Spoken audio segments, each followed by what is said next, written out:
नमस्ते मित्रों, आरव हिंदी चैनल में आप लोगों का हार्दिक स्वागत है। मैं डॉक्टर आजाद सर।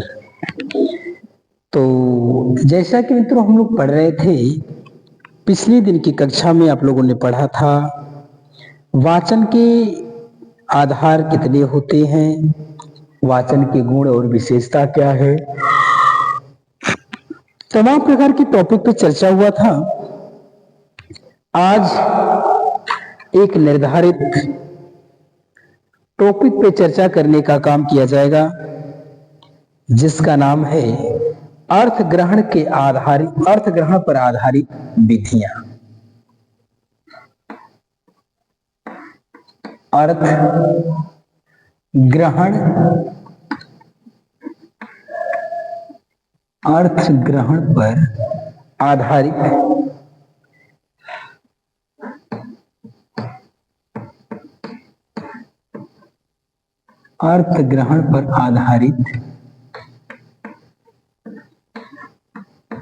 विधियां। अर्थ ग्रहण पर आधारित विधियां। आज का टॉपिक होगा कि हम जो पढ़ते हैं, बच्चे जो पढ़ते हैं, जो उनको पढ़ाया जाता है, तो उस पढ़ाने के दौरान यानी उस पठन पाठन के दौरान जो विधियां होती हैं, जो गतिविधियां हैं जिसपे बच्चों का पठन पाठन आधारित होता है, वह कौन कौन से हैं। तो कुछ निर्धारित गतिविधियां बच्चों की हैं और वह गतिविधियां कुछ इस प्रकार से होने का काम की हुई है। पहला कहता है कि देखो और कहो विधि। पहली विधि का नाम है, नंबर 1 है देखो और कहो। देखो और कहो विधि तो एक विधि है, बच्चों को पढ़ाने की एक आइडिया है, उनको पढ़ाने का एक तरीका है। तरीका ये है कि बच्चे देखें और कहें, यानी उनके कहने का ये मतलब है कि बालकों के समक्ष कोई वस्तु, कोई चित्र ऐसा दिखाया जाता है कि जिसको देख करके वह शब्दों और अक्षरों की पहचान कर लेते हैं, उसको कहते हैं देखो और कहो विधि। तो इसमें यह देता है कि इस विधि के अंतर्गत कहता है, इस विधि के अंतर्गत कहता है, इस विधि के अंतर्गत किसी चित्र को,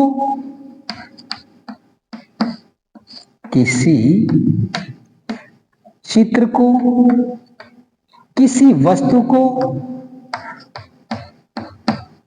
किसी चित्र को, किसी वस्तु को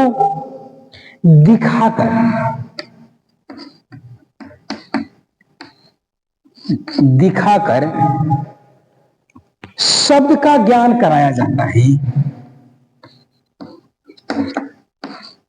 पहले शब्द का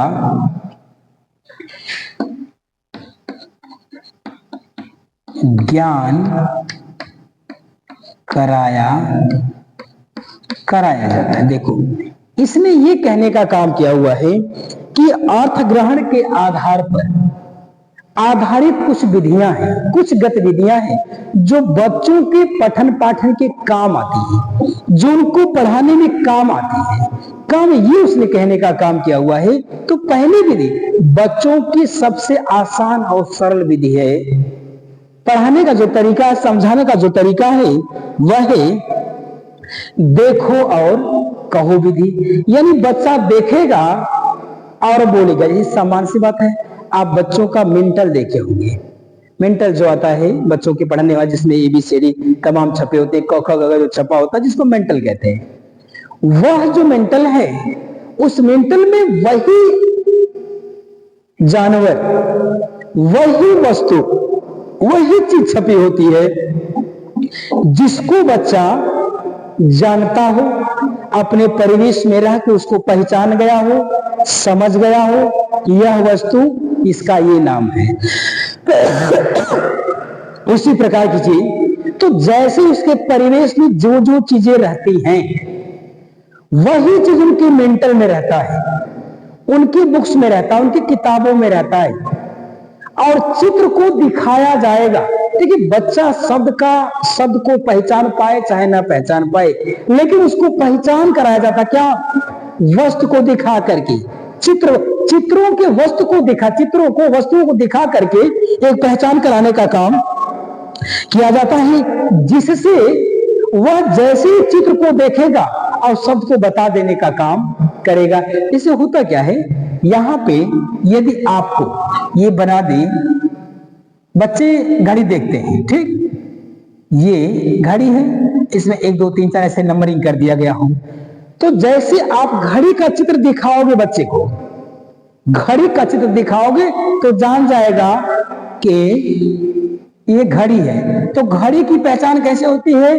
घ से घड़ी की पहचान होती है, घ से घड़ी। तो बच्चा जिन चित्रों को देखा है, जिन वस्तुओं को देखा है, उन वस्तुओं को, उन चित्रों को यदि बच्चों के सामने प्रस्तुत किया जाए, दिखाया जाए, तो उस वस्तु के माध्यम से वह अक्षर को पहचान लेने का काम करेगा। जैसे घ से मैंने बताया कि घड़ी की बात वो करता है, इस तरह से इसको कहते हैं देखो और कहो विधि। देखेगा बच्चा और पहचान जाएगा, तुरंत बोल देने का काम करेगा। दूसरी बात कहता है कि कई बार देखने और सुनने से, कहता है कई बार देखने और कई बार देखने और सुनने से तथा बोलने से,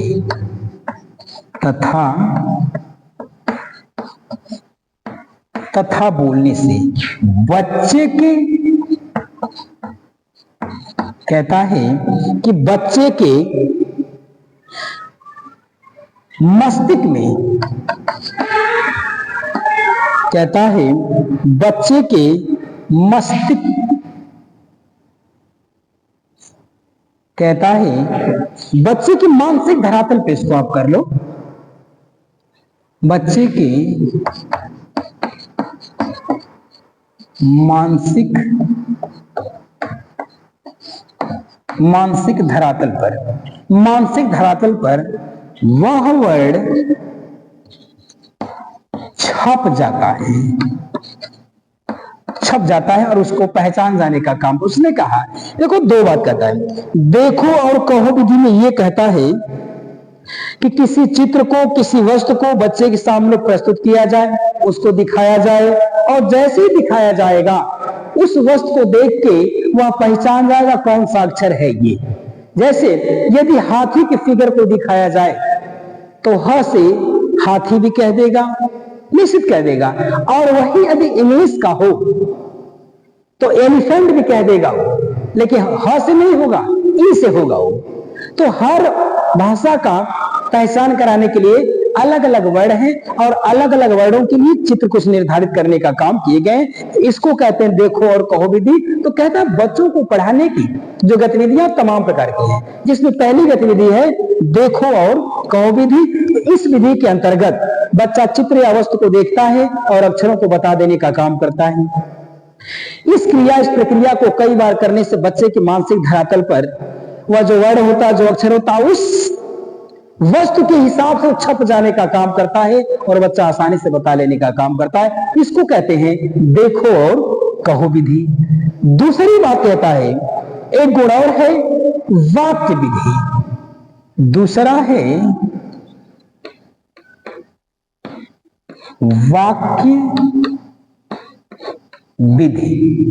पहला तो है देखो और कहो विधि, और दूसरा कहता है वाक्य विधि।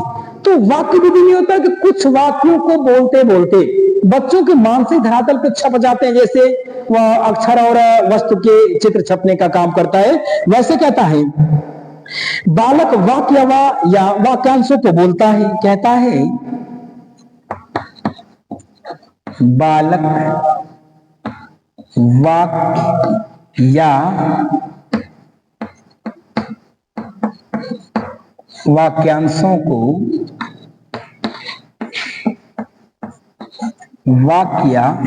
वाक्यांशों को कहता है कि जो बच्चा है वह वाक्यांशों को बोलने का काम करता है। दूसरी बात कहता है वह पहले वाक्य फिर शब्द, पहले वाक्य फिर शब्द, फिर वर्ड,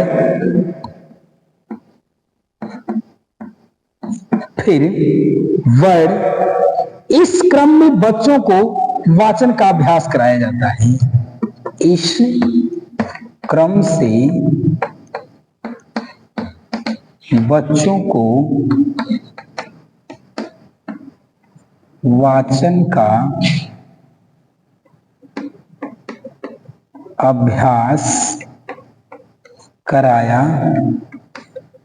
जाता है। देखिए इसमें उसने क्या कहा है, वाक्य विधि में ये कहता है ना कि बालक वाक्य या वाक्यांशों को बोलता, कहता है कि जो बच्चा है ना वो कोई वाक्य या कोई वाक्यांश तो हमेशा बोलता रहता है, तो उसके मतलब को जाने चाहे ना जाने वह बोलने चाहे सही अगर तो बोलने का काम करता है। पहली बात ये वाक्य विधि। दूसरी बात कहता है पहले वाक्य बोलता है, फिर शब्द होता है, फिर वर्ड होता है। इसी क्रम में बच्चे का वाचन का अभ्यास कराने का काम कराया जाता है। तो ये रहा आपका ये वाक्य विधि। तो आपने समझा देखो और कहो विधि, दूसरा आपने पढ़ा वाक्य विधि,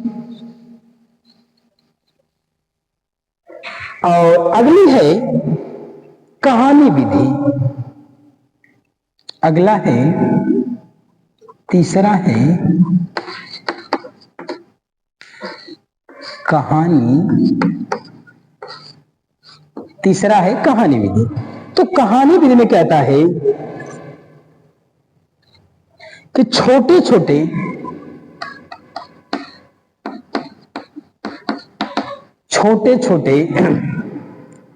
वाक्यों से,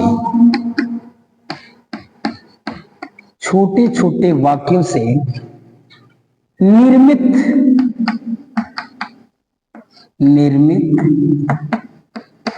छोटे वाक्यों से निर्मित कहानी व चार्ट, कहानी एवं चार्ट चित्रों के माध्यम से, चित्रों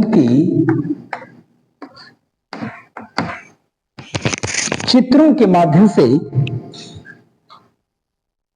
माध्यम से समझाए जाते हैं।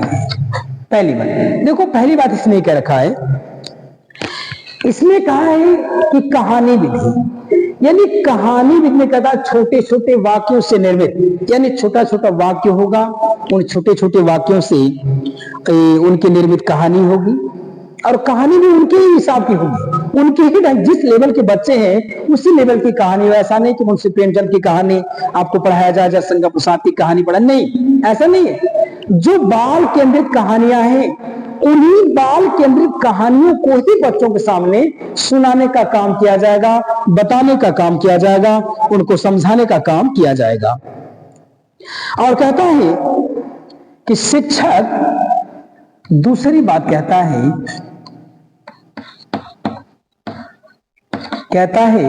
कि शिक्षक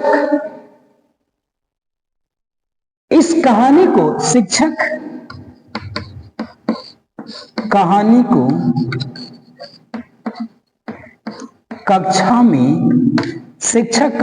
कक्षा में कहता है। यानी एक शिक्षक का दायित्व होगा कि छोटे छोटे बच्चों के सामने जो छोटी छोटी कहानियां हैं, जो बाल केंद्रित कहानियां हैं, उन कहानियों को कहने का काम करे। और दूसरी बात कहता है वह, शिक्षक कहता है कि शिक्षक कहानी को श्यामपट पर लिखकर, शिक्षक कहानी को श्यामपट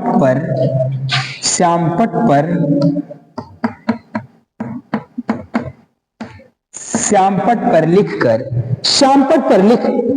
लिखकर समझाए, श्यामपट पर लिखकर समझाए। और अगली बात कहता है शिक्षक का छात्र अनुकरण करते हैं। कहता है शिक्षक का छात्र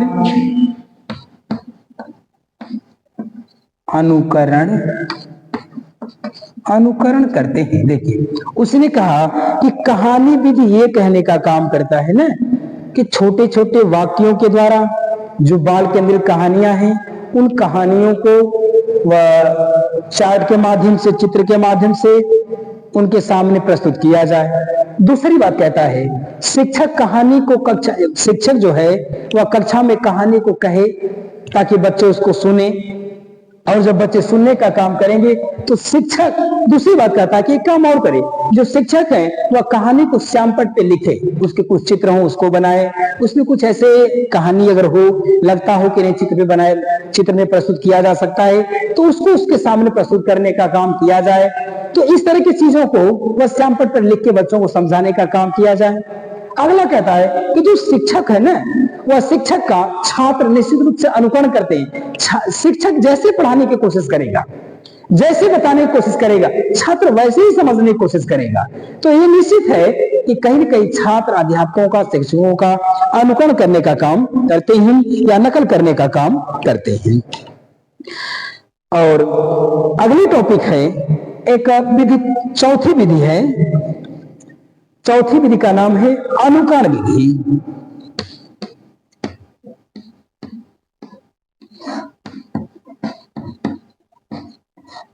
चौथी विधि है अनुकरण विधि। तो अनुकरण का मतलब होता है ये नकल करना, देखना और कहना। जैसे आप कहोगे नकल, जैसे आप करोगे वैसे मैं भी करूंगा। यूनिसी कहता है कि इस विधि का दूसरा नाम, कहता है इस विधि का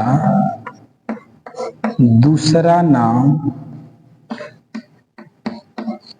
देखो और कहो। देखो और कहो, ये कहता है कि अनुकरण विधि का मतलब है ना कि नकल करना, तो इसका एक नाम और है, इसको देखो और कहो विधि भी कहने का काम। क्योंकि आप जिस चीज को दिखाएंगे तो बच्चे उसका नकल करेंगे, आप जैसे पढ़ाएंगे तो आपका भी नकल करेंगे बालक। तो बच्चे जब नकल करने का काम करते तो उसको कहते हैं अनुकरण करना। ये कहता है इस विधि का एक नाम है ये अनुकरण करना, या उसका दूसरा नाम है देखो और कहो विधि, ये इसका दूसरा नाम है। दूसरी बात कहता है अध्यापक एक एक शब्द बालकों के सामने कहता है। अध्यापक एक एक शब्द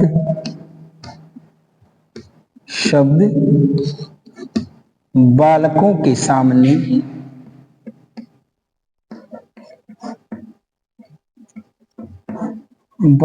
सामने कहता है कि अध्यापक एक एक शब्द, एक एक वर्ड, एक एक अक्षर अध्यापक बालकों के सामने कहने का काम करता है। और अगली बात कहता है कि छात्र उसका अनुकरण करता है। इसीलिए इसे कहते हैं अनुकरण विधि। उसने कहने का काम किया हुआ है कि इस विधि का दूसरा नाम है देखो और कहो विधि।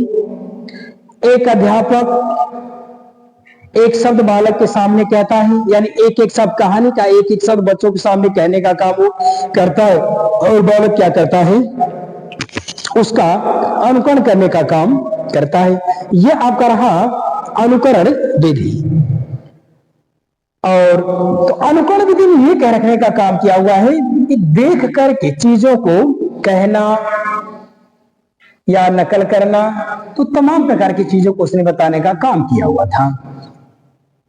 अगला कहता है संपर्क विधि। अगला है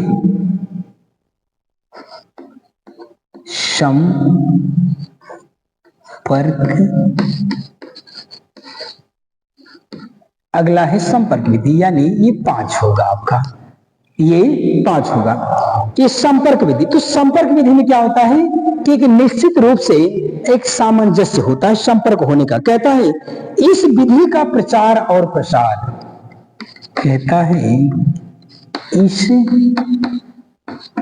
विधि का प्रचार, इस विधि का प्रचार प्रसार मॉन्टेसरी ने किया था। मॉन्टेसरी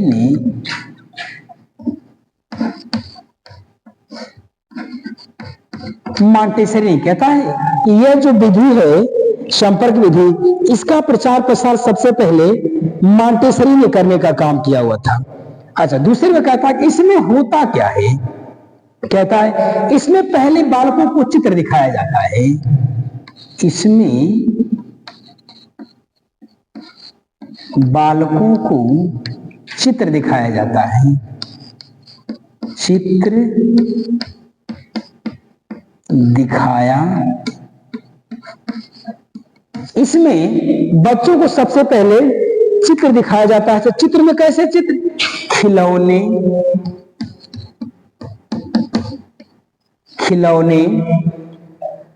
या वस्तु,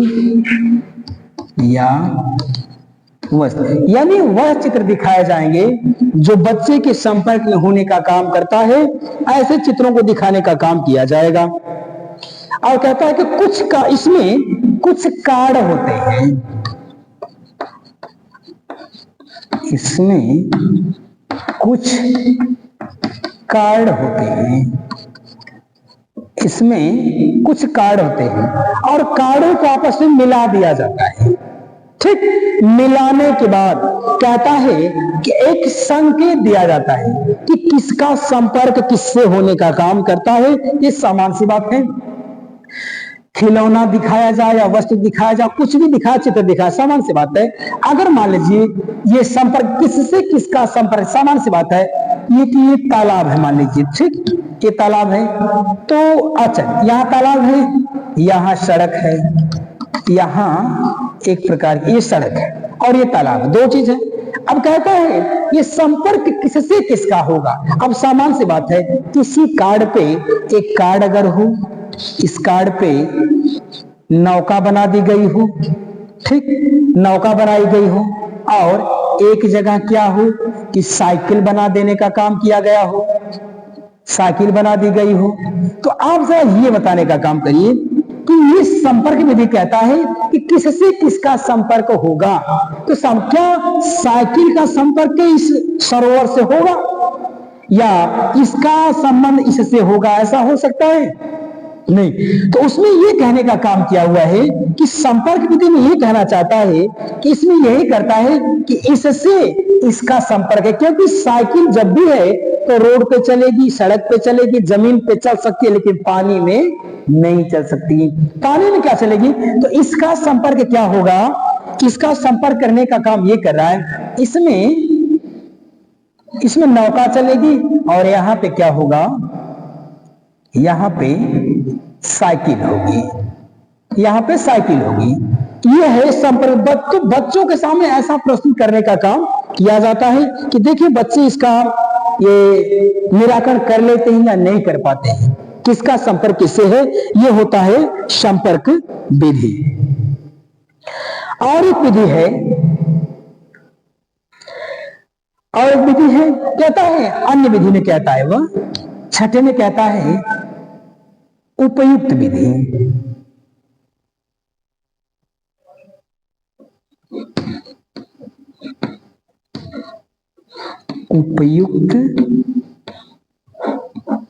उपयुक्त विधि।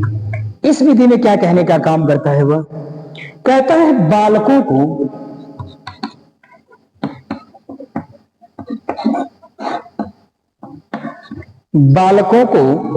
प्रवाह पूर्ण ढंग से बोलना सिखाना। बालकों को प्रवाह पूर्ण ढंग से बोलना, प्रवाहपूर्ण ढंग से बोलना सिखाना, प्रवाहपूर्ण ढंग से बोलना सिखाना। दूसरी बात कहता है स्वरों का अंतर समझाए। बालकों को स्वरों का अंतर, स्वरों का यानी बालकों को स्वरों का अंतर समझाएं। तीसरी बात उसने कह रखने का काम किया हुआ है, कहानी आदि सुनकर,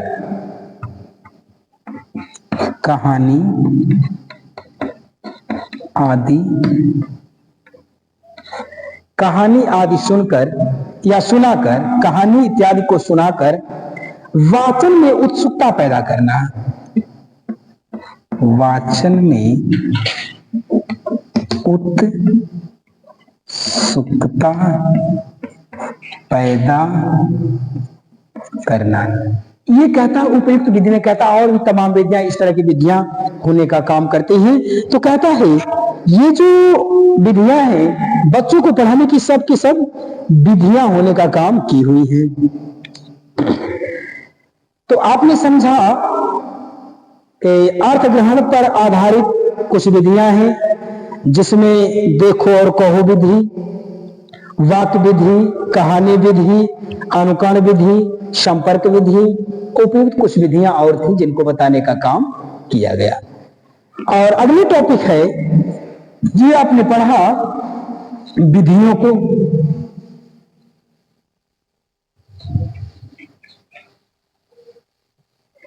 अब यहां आप पढ़िए एक टॉपिक और है,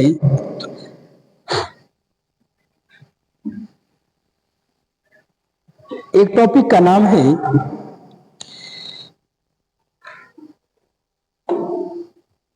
पाठन आबलिक वाचन संबंधी त्रुटि। वाचन संबंधी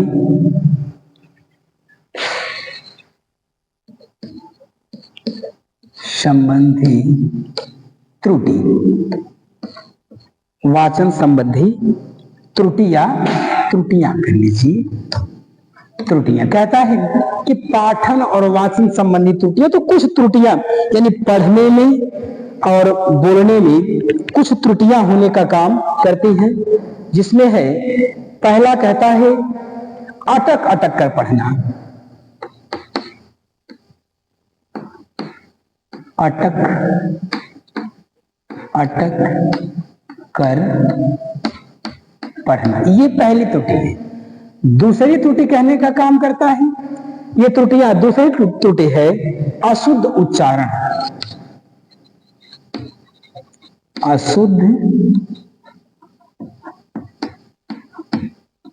अशुद्ध उच्चारण।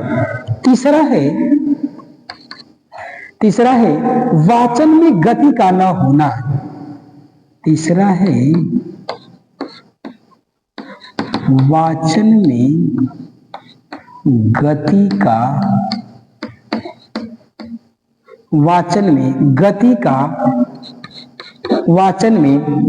का न होना। और चौथा कहता है दृष्टि दोष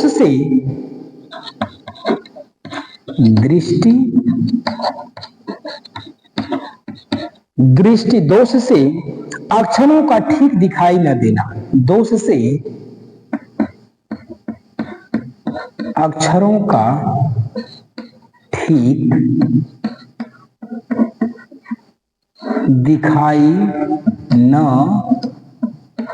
दिखाई न देना। ये रहा आपका वाचन संबंधी या पठन संबंधी त्रुटियां, ऐसी तमाम त्रुटियां हैं, लेकिन कुछ त्रुटियों को मैं आपको बता दिया कि जब आप वाचन करते हो तो उस समय कौन सी त्रुटि करने का काम करते हो। पहला कहता है कि अटक अटक कर पढ़ना, पहली त्रुटि तो ये भी है। दूसरी त्रुटि करता है कि बालक अशुद्ध उच्चारण करने का काम करता है। तीसरी बात कहता है कि वाचन में गति का आनंद, आप जो पढ़ते हो ना, तो पढ़ने के दौरान एक जो निश्चित गति होती है आपके चाल की, जिसमें हिंदी में यति और गति कहते हैं, गति चलने को गति और रुकने को यति कहते हैं। तो कहता है कि आपकी जो पढ़ने की गति है, जो स्पीड है, जो चाल है, एक निश्चित रूप से होना चाहिए। ऐसा नहीं कि बहुत स्पीड पढ़ दिया जाए फिर स्लो हो लिया जाए फिर उससे स्लो हो लिया जाए, ऐसा नहीं। कहता है तो वाचन में गति का न होना वह भी क्या है, अशुद्ध ये वाचन संबंधी त्रुटि, पढ़ते संबंधी एक त्रुटि है। अगला कहता है दृष्टि दोष से अक्षरों का ठीक न दिखाई देना, इससे भी वाचन संबंधी त्रुटि हो जाने का काम करती है। और एक अगली टॉपिक और है जिसका नाम है वाचन के प्रकार। एक टॉपिक और है जिसका नाम होगा यहां पे वाचन के प्रकार। यानी ये कहना चाहता है कि हमारा जो वाचन है इसके कितने प्रकार होते हैं। इसने बताने की कोशिश किया है कि वाचन के कितने प्रकार होते हैं। तो वाचन का एक निश्चित प्रकार होता है।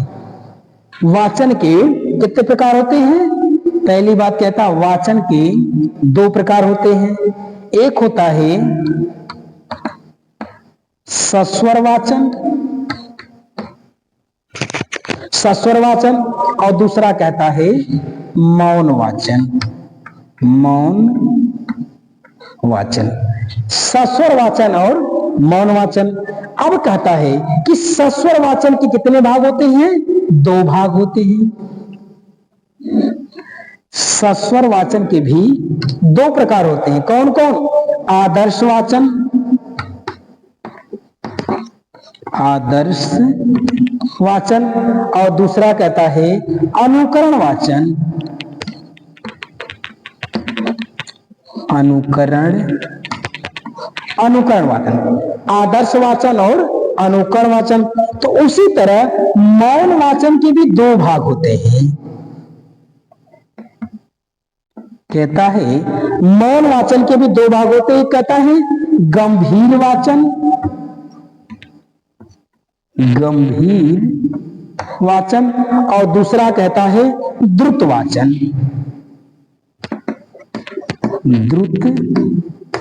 द्रुत वाचन। गंभीर वाचन और द्रुत वाचन। और एक चीज और उसने कह रखने का काम किया हुआ है, ये जो अनुकरण वाचन है, इस अनुकरण वाचन के भी दो प्रकार होते हैं। अनुकरण वाचन के भी दो प्रकार होते हैं। नंबर एक कहता है वैयक्तिक वाचन,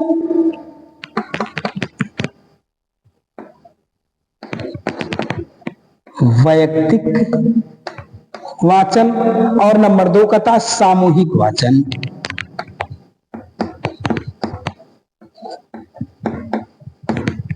सामूहिक वाचन।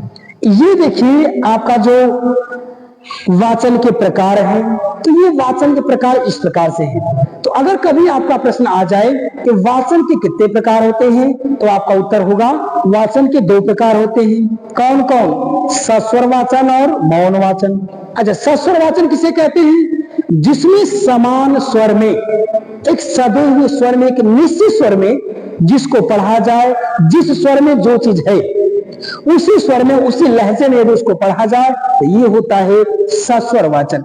एक समान, न गति बहुत तेज हो न गति बहुत धीमी हो, ये होता है सस्वर वाचन।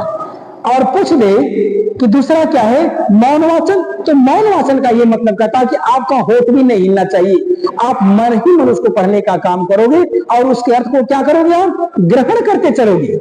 मन ही मन पढ़ना और उसके अर्थ को ग्रहण करना, ये होता है मौन वाचन। दूसरी बात कहता है, पूछ दे अगर आपसे कि सस्वर वाचन के कितने प्रकार होते हैं, तो सस्वर वाचन के दो प्रकार होते हैं।